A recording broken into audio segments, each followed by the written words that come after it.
we are going to talk about the proper way to plant a tree or shrub that is container grown. These are the types of trees and shrubs you'll most typically see in nurseries, the ones that are growing in pots. There's different planting methods. If you're getting a tree or a shrub that's fallen burlapped, which is field grown and transferred over to your property, or if it's a bare root whip that you're getting in, you will plant those differently. But today we're going to cover these guys that are grown in nursery pots.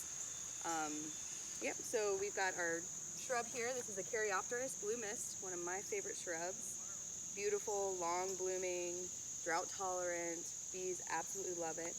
And it smells great too, so it's deer and rabbit resistant. We've got our flathead shovel. If you're planting in grass, this is great for just scraping off the sod before you get to digging. It's nice to be able to take off that first layer of vegetative matter. It helps prevent weeds, and it makes the digging site easier to get through. And then we've got our spade shovel, which is where the bulk of the digging is going to be made with. And then we have a bag of mulch here. Mulch is very important, especially if you're going to be planting right in grass and not an existing landscape bed. It helps retain moisture, it helps with weed suppression, and it just helps with watering needs too when the plant's getting established. And it slowly breaks down and adds organic matter to your plant in your planting site. All right, so let's get started. With planting container grown trees, you're going to take a look at the dimension of the existing pot. We're going to want to plant a hole that is twice as wide and just as deep. So this is a 2-gallon pot. I'm going to kind of eyeball it. I'm going to scrape off enough sod to make a circumference, a diameter that's twice as wide as this existing pot.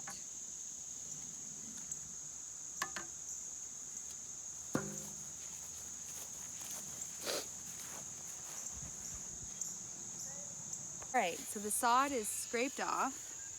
We have a diameter that's twice as big as this pot. I'm going to go ahead and start digging, and I'm going to measure the soil line of where this root ball hits. You're not going to dig the hole as deep as the whole pot if the soil is about 2 inches down from the lip of the container. I'm only going to dig a hole this deep. Our dear friend Doug, that would help in trees and shrubs, he has a saying: plant it high, it will never die. Plant it low, it will never grow. And it is the truth. So when digging, don't get too overzealous and dig a deep, deep hole. You're just gonna have to backfill it, tamp it. It's just gonna be more work for you. So just be mindful of that. So I'm just gonna use the spade to help me measure how deep. Pretty much to right here is how deep I need the hole to be. So I'm just going through, loosening up the soil.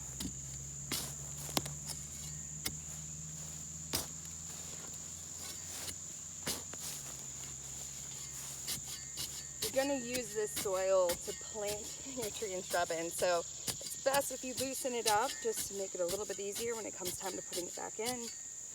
I try and put it all in a pile, usually on the uphill side. If you're planting on a slope, just makes it easier to backfill.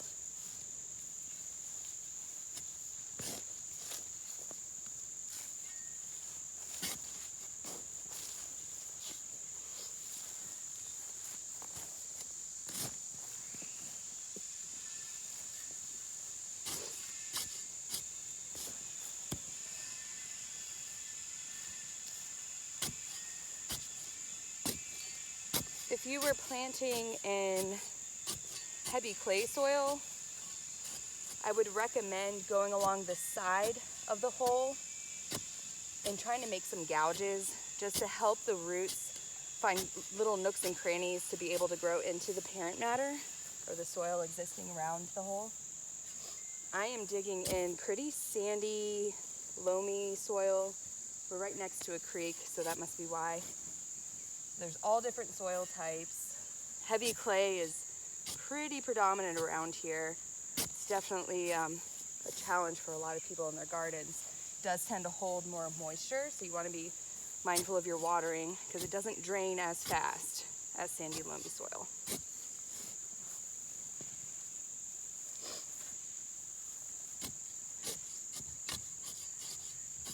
terms of amending your planting site, I am an advocate for not amending your planting site. Just try and find the right plant in the right spot. I like to think that this planting site is not a closed system. Once that tree or shrub starts growing, it's going to be growing out into the existing landscape.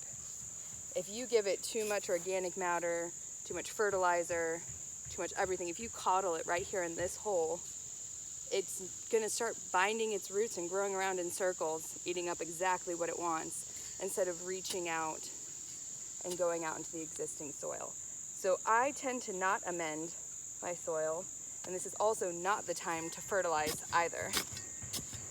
You want the plant to focus on establishing its roots more so than putting on a lot of top growth. So I'm just going to go ahead and, I think that's about deep enough. When taking out your container grown tree, if it doesn't slide out that easily, you can always cut the pot or kind of massage it loose.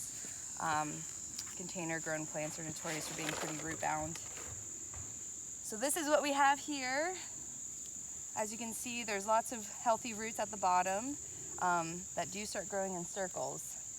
And then you can see, you can even take off a little bit of this soil layer here to kind of get down to the roots. So this is the top of the root ball is pretty much right here. So I'm just gonna set this in. It's at a good depth right now. It really is pretty level, if not a little bit above the hole's depth. So this is actually a good depth right here. So I'm gonna go ahead and kind of break up the roots. Just kind of combing through to loosen any roots that are kind of growing in circles. Those will create a problem in the future. Girdling roots will eventually suffocate the plant. And I am saving the existing soil and just leaving it in the hole. The existing soil from the pot. So what I'll do is I'll try and spread these roots out a bit. Just kind of flay them apart. Just kind of train the roots to dig out, to grow out into the existing hole. And now we'll go ahead and start backfilling with our existing soil.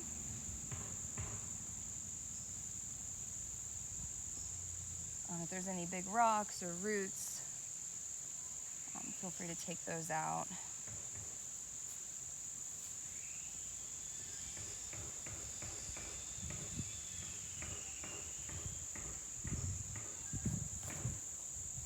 So again, be mindful of the top of your root ball of your plant. You don't want to bury it really at all. I try and keep that soil exposed, just so I know I'm not burying it too deep. If you do, it's not getting enough oxygen there. Roots do need water and air to survive. All right, so just kind of tamping it down, making sure it's not buried too deep.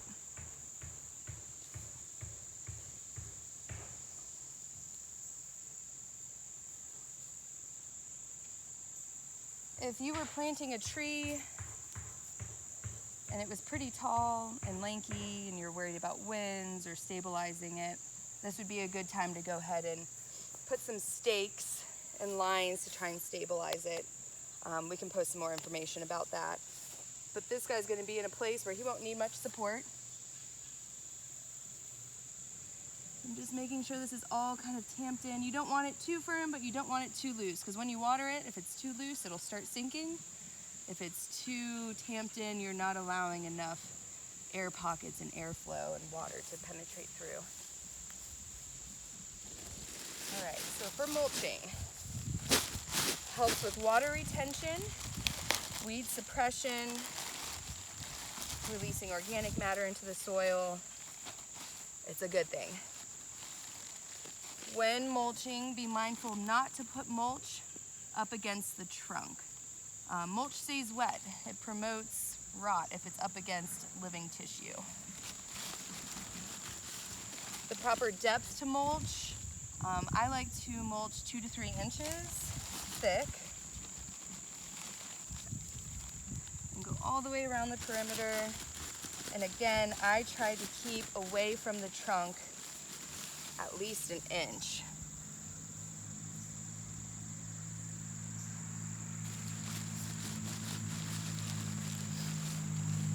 So watering needs while a plant is establishing is not a perfect recipe. You really do need to go out, kind of have a good understanding of what the weather pattern's been like. If you've gotten recent rain, you might be able to skip. If it's pretty dry and hot, you may need to water a little bit more. But really just go out and put your finger in the soil, break back the mulch and get in there a good 2 inches and see what it feels like. If it's moist, go ahead and skip it for another day and come back out and check the next day. All right. Be patient. There's another saying, first year it sleeps, second year it creeps, third year it leaps. It takes a little bit for these guys to get established. Be patient. Take pictures. You'll find lots of pride in how much it grows throughout the years. Good luck.